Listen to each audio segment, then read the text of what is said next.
गौरी पुत्र गणेश भगवान की जय। श्री लक्ष्मी नारायण भगवान की जय। श्री उमापति शंकर भगवान की जय। अन्नपूर्णा माता की जय।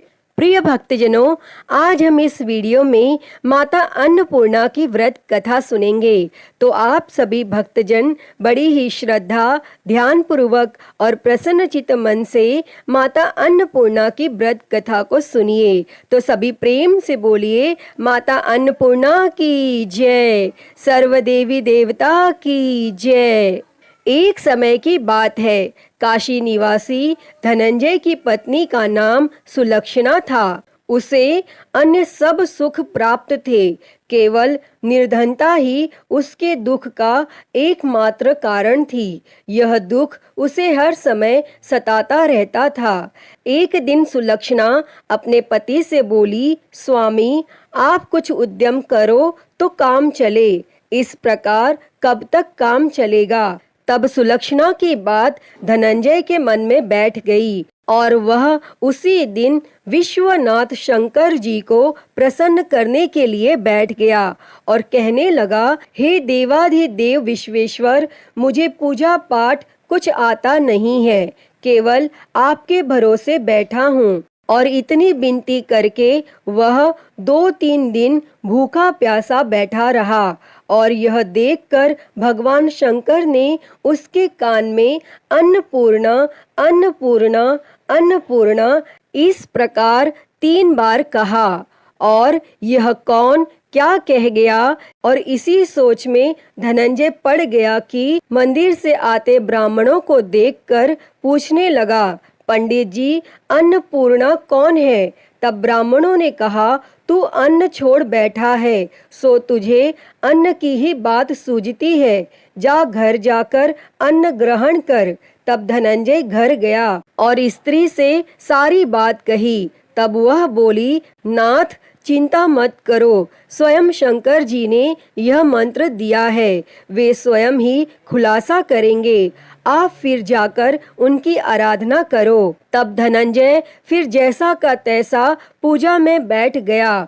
रात्रि में शंकर जी ने आज्ञा दी और कहा, तू पूर्व दिशा में चला जा। और वह अन्नपूर्णा का नाम जपता जाता और रास्ते में फल खाता, झरनों का पानी पीता जाता। और इस प्रकार वह कितने ही दिनों तक चलता गया और वहां से उसे चांदी सी चमकती वन की शोभा देखने में आई, सुंदर सरोवर देखने में आया। उसके किनारे कितनी ही अप्सराएं झुंड बनाए बैठी थी, एक कथा सुनती और सब मिलकर माँ अन्नपूर्णा इस प्रकार बार बार कहती थी। और यह अगहन मास की उजेली रात्रि थी और आज से ही व्रत का आरंभ था। और जिस शब्द की खोज करने वह निकला था, वह उसे वहां सुनने को मिला।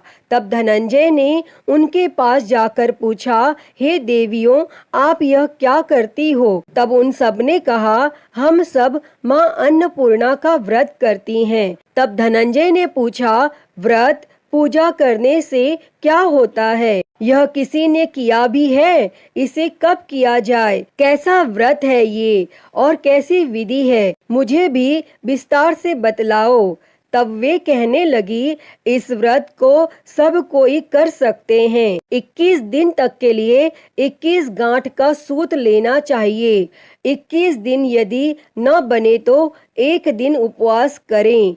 यह भी न बने तो केवल कथा सुनकर प्रसाद लें, निराहार रहकर कथा कहें। और कथा सुनने वाला कोई न मिले तो पीपल के पत्तों को रख, सुपारी या घृत कुमारी वृक्ष को सामने कर, दीपक को साक्षी कर, सूर्य, गाय, तुलसी या महादेव को बिना कथा सुनाए मुख में दाना न डाले। यदि भूल से कुछ पड़ जाए तो एक दिवस फिर उपवास करें और व्रत के दिन क्रोध न करें और झूठ न बोलें। तब धनंजय बोला, इस व्रत के करने से क्या होगा? तब वे कहने लगीं, इसके करने से अंधों को नेत्र मिले, लूलों को हाथ मिले, निर्धन के घर धन आए, बांझी को संतान मिले, मूर्ख को विद्या आए, और जो जिस कामना से व्रत करें माँ उसकी इच्छा पूरी करती हैं।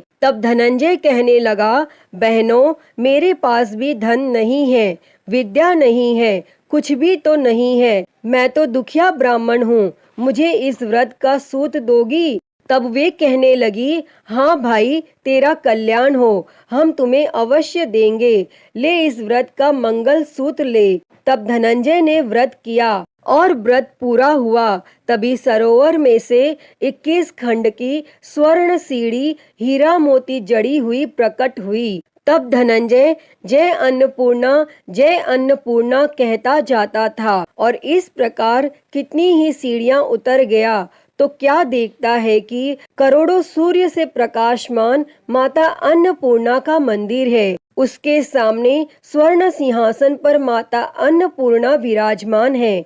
सामने भिक्षा हेतु शंकर भगवान खड़े हैं। देवांगनाएं चंवर डुलाती हैं, कितनी ही हथियार बांधे पहरा देती हैं।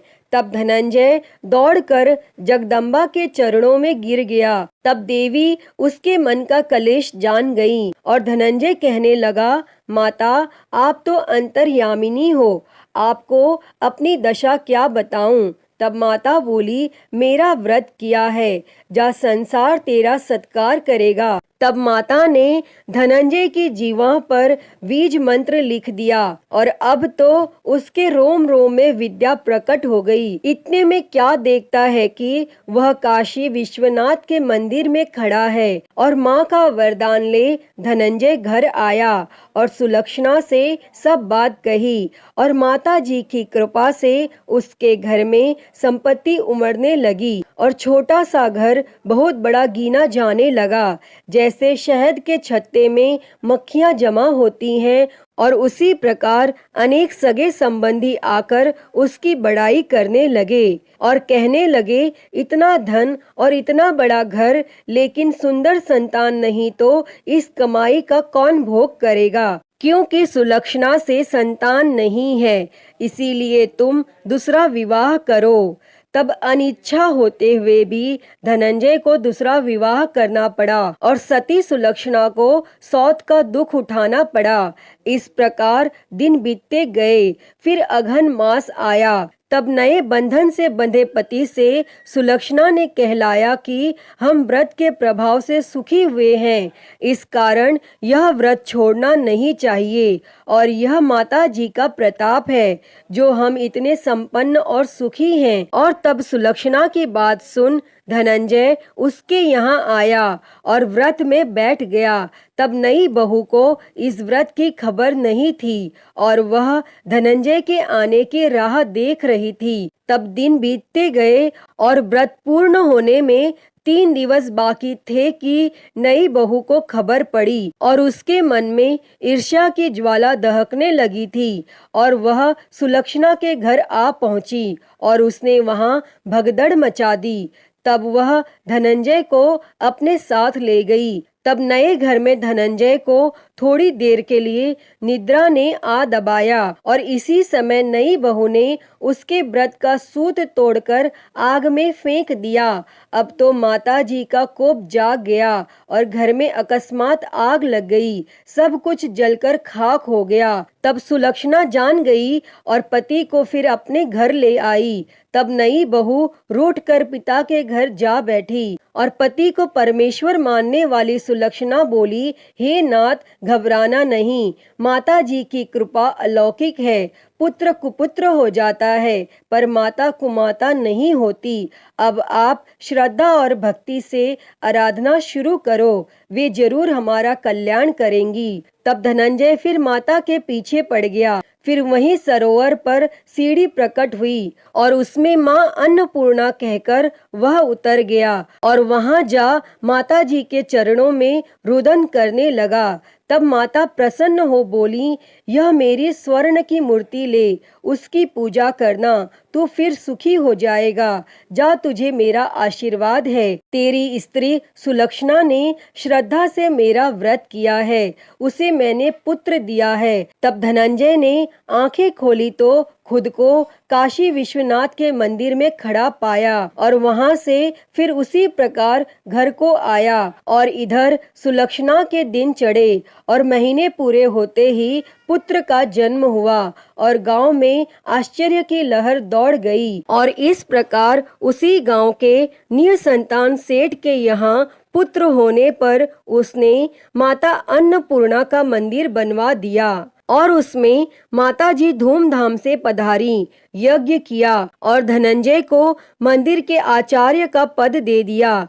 जीविका के लिए मंदिर की दक्षिणा और रहने के लिए बड़ा सुंदर सा भवन दिया। तब धनंजय स्त्री और पुत्र सहित वहां रहने लगा और माताजी के चढ़ावे में भरपूर आमदनी होने लगी। और उधर नई बहू के पिता के घर डाका पड़ा, सब लूट गया। वे भीख मांगकर पेट भरने लगे। और जब सुलक्षणा ने यह सुना तो उन्हें बुलावा भेजा और उन्हें अलग घर में रख लिया और उनके अन्न और वस्त्र का प्रबंध कर दिया। तब धनंजय, सुलक्षणा और उसका पुत्र माताजी की कृपा से आनंद से रहने लगे। अतः ही माता अन्नपूर्णा, जैसे आपने धनंजय और सुलक्षणा के भंडार भरे, वैसे ही इस कथा को कहते, सुनते और हुंकारा भरते सबके भंडार भरना। सभी के जीवन से गरीबी दूर कर उनके जीवन में धन संपत्ति और सुख समृद्धि देना।